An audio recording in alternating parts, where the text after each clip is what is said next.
That's it. That's how it's done. That's how it's done. Hold on.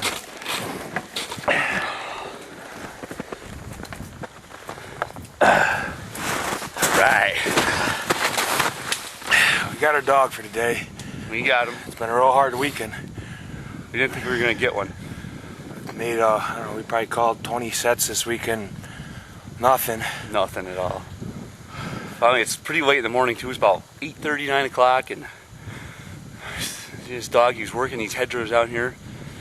Gave a call, and bam, he was appeared right there in the corner of the field.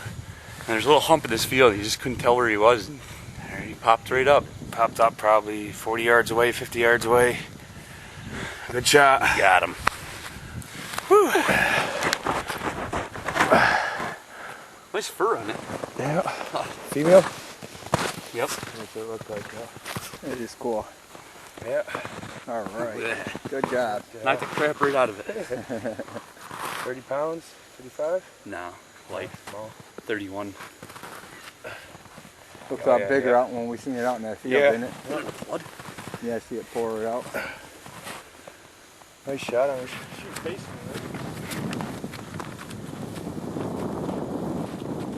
me. End of the hunt.